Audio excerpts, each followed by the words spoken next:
विषय वस्तु है भारत का संविधान। भारत के संविधान में भाग 14 पर आज हम लोग विचार करेंगे। संविधान के भाग 14 में संघ व राज्यों के अधीन सेवाओं के बारे में प्रावधान है, जिसमें अनुच्छेद 308 से लेकर 323 तक शामिल हैं, जिन्हें हम 2 अध्यायों के रूप में पढ़ेंगे। प्रथम अध्याय में सेवाएं दी गई हैं, केंद्र के अधीन सेवाएं और राज्य के अधीन सेवाएं, इनके बारे में प्रावधान किए गए और अनुच्छेद 308 से लेकर 314 तक। और अध्याय 2 में इन सेवाओं की भर्ती के लिए जो संस्थाएं बनाई गई हैं, लोक सेवा आयोग, उनके अध्यक्ष, उपाध्यक्ष, अध्यक्ष और सदस्य, उनके कार्य, शक्तियां आदि, इनके बारे में प्रावधान किया गया है। इसमें अनुच्छेद 315 से 323 तक शामिल है। हम लोग कुछ प्रमुख अनुच्छेदों पर ही बात करेंगे। तो अनुच्छेद 309 में संघ या राज्य की सेवा करने वाले व्यक्तियों की भर्ती और उनकी सेवा की शर्तें दी गई हैं। संघ या राज्य की सेवा करने वाले व्यक्तियों की भर्ती और सेवा की शर्तें दी गई हैं अनुच्छेद 309 में। और अनुच्छेद 310 में संघ या राज्य की सेवा करने वाले व्यक्तियों की पदावधि के बारे में प्रावधान है। अनुच्छेद 311 में संघ या राज्य के अधीन सिविल हैसियत में नियोजित व्यक्तियों का पदच्युत किया जाना, पद से हटाया जाना या पंक्ति में अवनत किया जाना, इसके बारे में प्रावधान है अनुच्छेद 311 में। 312 में अखिल भारतीय सेवाओं के बारे में प्रावधान है कि इनका सृजन करने का अधिकार किसे है। तो इसके संबंध में देख लेते हैं। अखिल भारतीय सेवाएं कहेंगे किसे? तो ऐसी सेवाएं जिनकी भर्ती केंद्र सरकार द्वारा हो, परंतु इनकी सेवाएं राज्यों के कैडर के तहत हो, इन पर केंद्र व राज्य दोनों का नियंत्रण हो। ये सेवाएं भारतीय संघ की एकता को दर्शाती हैं। अनुच्छेद 312 के अंतर्गत राज्यसभा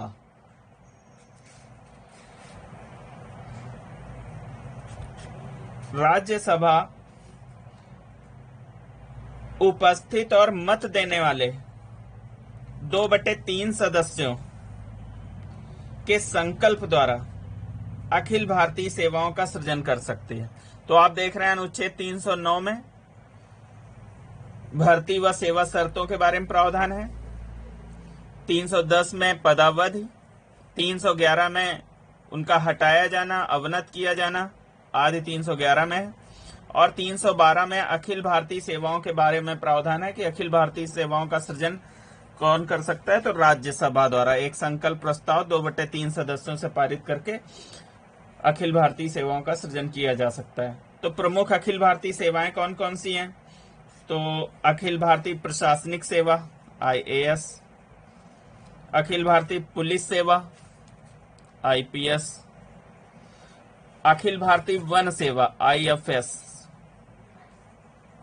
इंडियन फॉरेस्ट सर्विस। इसके अलावा अखिल भारतीय सेवाओं के अलावा केंद्रीय सेवाएं भी हैं, जैसे भारतीय कस्टम तथा एक्साइज सेवा, आयकर अधिकारी सेवा, भारतीय डाक सेवा, भारतीय प्रतिरक्षा सेवा आदि। ये अखिल भारतीय सेवाओं के अतिरिक्त कुछ अन्य केंद्रीय स्तर की सेवाएं हैं। फिर इसके बारे में हम लोग देख लेते हैं, अध्याय 2 पे विचार कर लेते हैं। तो अध्याय 2 में बात करते हैं। तो अनुच्छेद 315 के तहत 15 में लोक सेवा आयोग के बारे में प्रावधान है। लोक सेवा आयोग के बारे में चर्चा करें तो 3 तरीके के आयोग अस्तित्व में हैं। संघ लोक सेवा आयोग,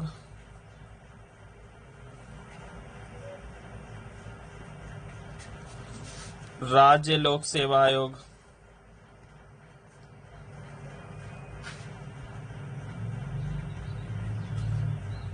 संयुक्त लोक सेवा आयोग।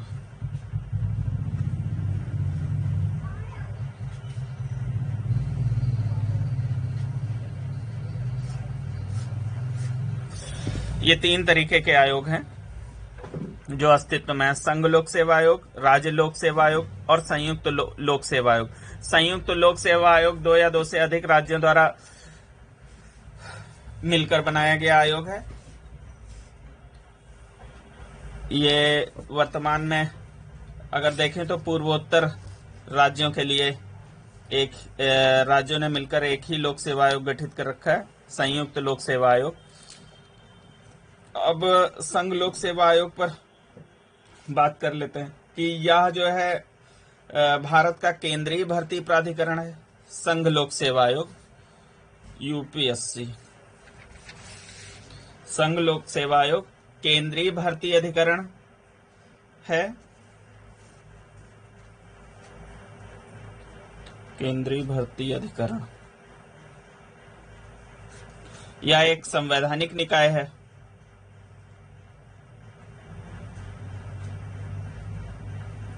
संवैधानिक निकाय और संविधान के भाग 14 में अनुच्छेद 15 में इसके संबंध में प्रावधान है और इसमें जो है अध्यक्ष व सदस्य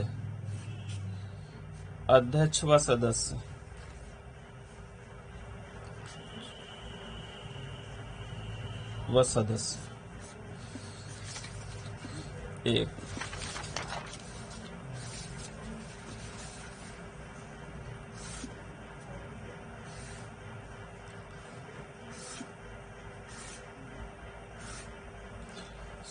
संघ लोक सेवा आयोग,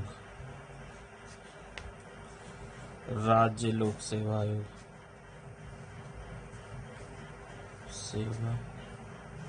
आयोग और संयुक्त लोक सेवा आयोग। संयुक्त लोक सेवा आयोग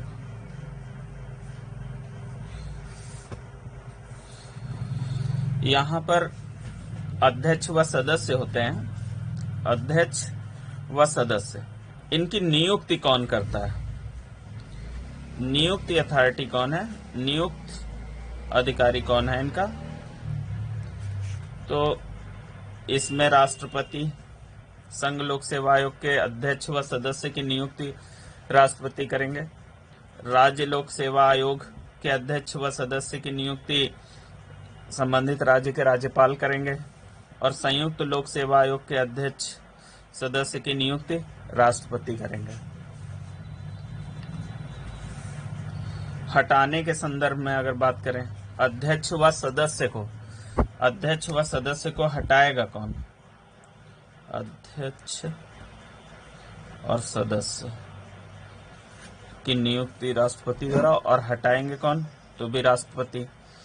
राज्यों के लोक सेवा आयोग के संदर्भ में भी राष्ट्रपति द्वारा और संयुक्त लोक सेवा आयोग के संदर्भ में भी राष्ट्रपति द्वारा ही अध्यक्ष व सदस्य को हटाया जा सकता है। अब अध्यक्ष व सदस्य की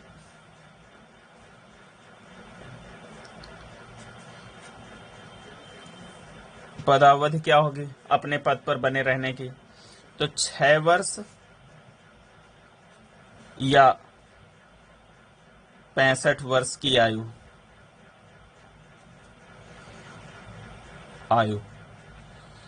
जिस दिन से पदभार ग्रहण किया है अध्यक्ष व सदस्य ने, उस दिन से 6 वर्ष या 65 वर्ष की आयु जो पहले पूरी हो जाए उसके आधार पे हटाया जा सकता है और इससे पूर्व वो अपना त्यागपत्र राष्ट्रपति को दे सकता है। राज्य लोक सेवा आयोग के संदर्भ में 6 वर्ष पदावधि, अपने पद ग्रहण करने से 6 वर्ष तक और 62 वर्ष की आयु जो पहले पूरी हो जाए, उस आधार पर राज्य लोक सेवा आयोग के अध्यक्ष व सदस्य का कार्यकाल निर्धारित है। संयुक्त लोक सेवा आयोग के संदर्भ में देखें तो अध्यक्ष व सदस्य जो है 6 वर्ष अपने पद ग्रहण से या 62 वर्ष की आयु, इनमें से जो पहले पूरा हो जाए, इस आधार पर उनकी पदावधि निर्धारित की गई है। यहाँ पर ध्यान देने वाली बात यह है कि राज्य लोक सेवा आयोग के अध्यक्ष व सदस्य की नियुक्ति राज्यपाल द्वारा होती है, लेकिन हटाने का अधिकार राष्ट्रपति को। अब बात कर लेते हैं कि संघ लोक सेवा आयोग के अध्यक्ष व अन्य सदस्यों, आर्टिकल 316 पे हम लोगों ने चर्चा कर ली। सदस्यों की नियुक्ति और पदावधि क्या होगी। 317 में क्या है, पद से हटाया जाना, अध्यक्ष व सदस्य का पद से हटाया जाना, इस पे चर्चा कर लेते हैं। तो अध्यक्ष व सदस्य को केवल कदाचार के आधार पर हटाया जा सकता है। उच्चतम न्यायालय के प्रतिवेदन के पश्चात राष्ट्रपति आदेश द्वारा हटा सकता है।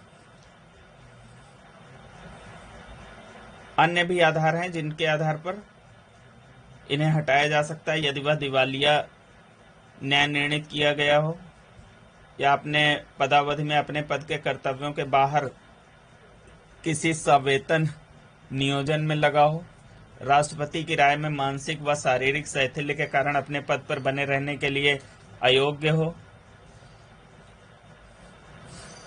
यदि लोक सेवा आयोग का अध्यक्ष या कोई अन्य सदस्य निगमित कंपनी के सदस्य के रूप में करार करता है तो भी वो अपने पद से हटाया जा सकता है।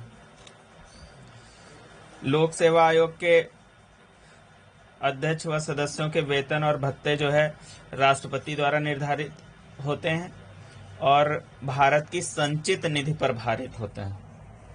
भारत की संचित निधि पर भारित होते हैं। संघ लोक सेवा आयोग का अध्यक्ष या सदस्य कार्यकाल के बाद पुनः दूसरे कार्यकाल के लिए नियुक्त नहीं किया जा सकता है।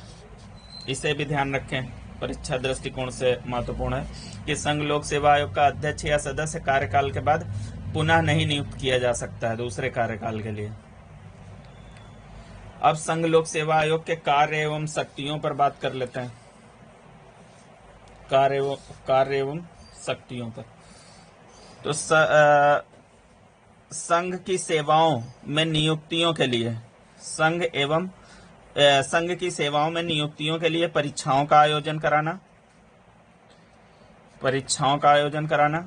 2 या अधिक राज्य यदि संयुक्त भर्ती का आग्रह करे तो संघ लोक सेवा आयोग उनकी योजनाएं बनाने में सहायता करती है। आयोग निम्नलिखित मामलों में सरकार को परामर्श भी देता है कि लोक सेवाओं में भर्ती के तरीकों के बारे में सभी मामलों पर, पदोन्नति के मामलों पर, अनुशासनात्मक मामलों में, एक सेवा से दूसरी सेवा में हस्तांतरण के मामले में, शासकीय सेवाओं में रहते हुए घायल हो जाने के कारण पेंशन के मामलों में आदि के संदर्भ में ये सरकार को परामर्श देते हैं। अनुच्छेद 323 के तहत अगर बात करें तो संघ लोक सेवा आयोग प्रतिवर्ष अपना प्रतिवेदन राष्ट्रपति को सौंपता है और राष्ट्रपति ऐसे प्रतिवेदन को संसद के समक्ष रखवाता है। राज्य लोक सेवा आयोग के सदस्यों को हटाए जाने के संदर्भ में चर्चा कर लेते हैं एक बार।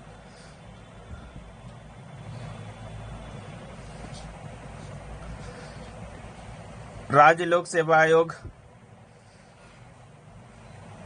का सदस्य अपना त्यागपत्र अपने संबंधित राज्य के राज्यपाल को सौंप सकता है पदावधि के दौरान ही। राज्य लोक सेवा आयोग के अध्यक्ष व सदस्य की नियुक्ति राज्यपाल करता है, लेकिन उसे हटाने का अधिकार राष्ट्रपति को है। इस पर अभी हम लोग पहले ही देख चुके हैं। राष्ट्रपति उन्हें उसी आधार पर हटा सकता है जिन आधारों पर संघ लोक सेवा आयोग के अध्यक्ष व सदस्यों को हटाया जाता है, किसी कदाचार के आधार पर।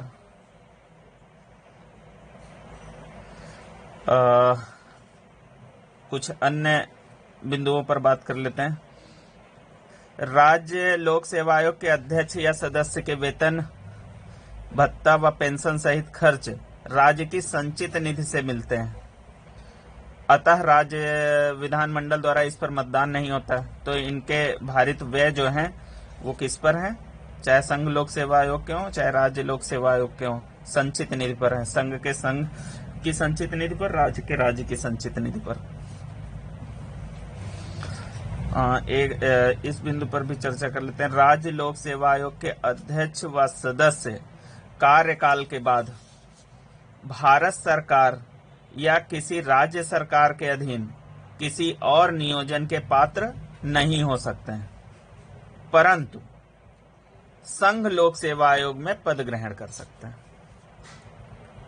पुनः देख लेते हैं। राज्य लोक सेवा आयोग के अध्यक्ष व सदस्य कार्यकाल के बाद भारत सरकार या किसी राज्य सरकार के अधीन किसी और नियोजन के पात्र नहीं हो सकते हैं, परंतु संघ लोक सेवा आयोग में पद ग्रहण कर सकते हैं।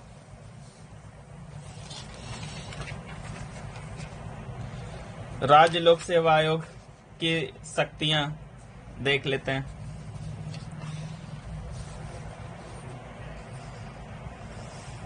कार्य एवं शक्तियां राज्य लोक सेवा आयोग की। राज्य की सेवाओं की नियुक्ति के लिए परीक्षाओं का आयोजन कराना।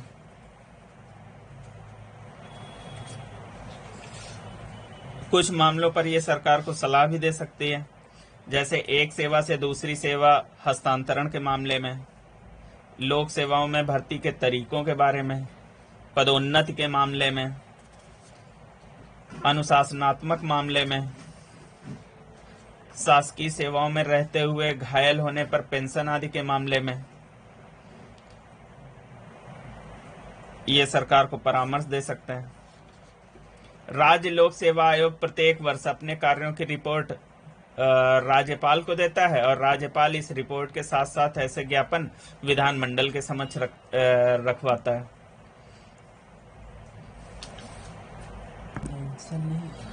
परीक्षा दृष्टिकोण से कुछ अन्य महत्वपूर्ण बिंदु हैं लोक सेवा के संदर्भ में।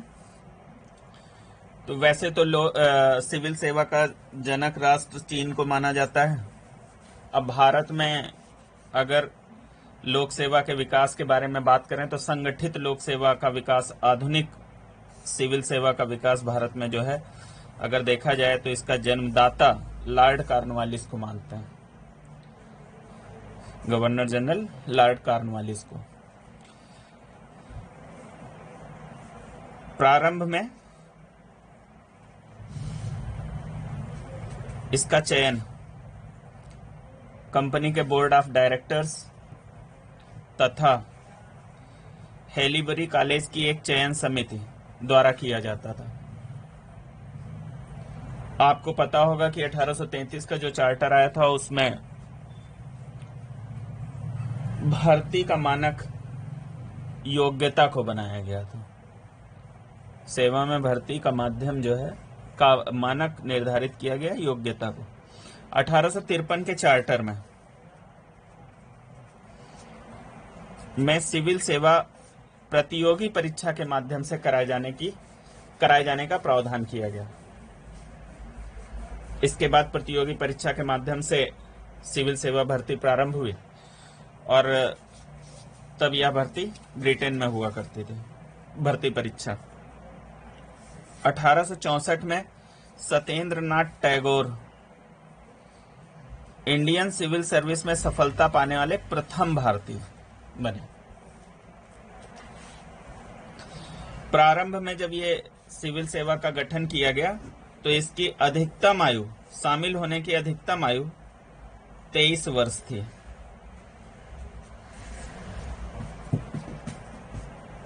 फिर इसको कम किया गया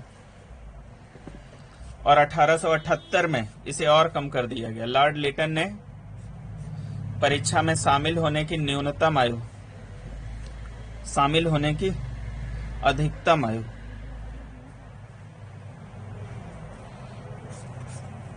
21 वर्ष से घटाकर 19 वर्ष कर दी।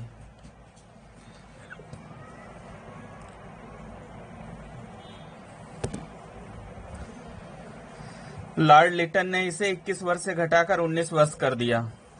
इसका अप्रत्यक्ष उद्देश्य भारतीयों को इससे बाहर करना था। पुनः अगले गवर्नर जनरल लॉर्ड रिपन ने इसे 19 से बढ़ाकर 21 कर दिया। कांग्रेस ने अपने पहले अधिवेशन से ही सिविल सर्विस की अधिकतम आयु को बढ़ाने तथा परीक्षा इंग्लैंड व भारत में एक साथ आयोजित करने की जोरदार मांग की। फिर इसके बाद हम देखते हैं गवर्नर जनरल डफरिन द्वारा एक एचिंसन आयोग गठित किया गया,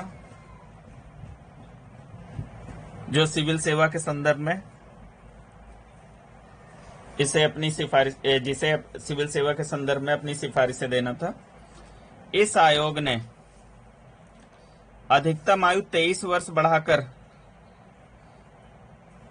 करने की सिफारिश की तथा प्रांतीय सेवाओं की स्थापना की सिफारिश की। इसी समय सरकार ने कोऑर्डिनेटेड तथा अनकोऑर्डिनेटेड सर्विस को समाप्त करके 2 कैडर बनाए, इंपीरियल सेवाएं और प्रांतीय सेवाएं। अब कोऑर्डिनेटेड और अनकोऑर्डिनेटेड सिविल सर्वेंट कौन है, इस पर देख लेते हैं। तो कोऑर्डिनेटेड सिविल सर्वेंट उच्च सेवा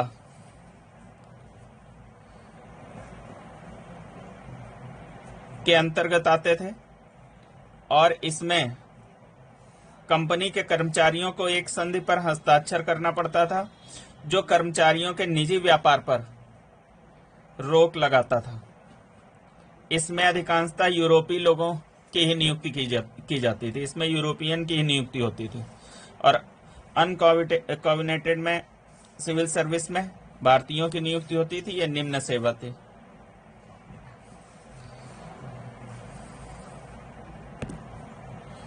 सिविल सेवा के संदर्भ में 1915 में गठित इस्लिंगटन कमीशन, इसने सेवाओं के कार्य के आधार पर इन्हें 3 वर्गों में विभाजित करने की सिफारिश की, 1st class, 2nd class, 3rd class. 1919 के भारत सरकार अधिनियम में लोक सेवा आयोग की स्थापना के बारे में प्रावधान किया गया। इसी के परिणाम स्वरूप 1926 में भारत में लोक सेवा आयोग की स्थापना हुई, जिसके अध्यक्ष सर रास बारकर बने। 1935 के भारत शासन अधिनियम से भारत में संघीय तथा प्रांतीय लोक सेवा आयोगों की स्थापना की गई और संघ लोक सेवा आयोग के प्रथम भारतीय अध्यक्ष H.K. कृपलानी थे।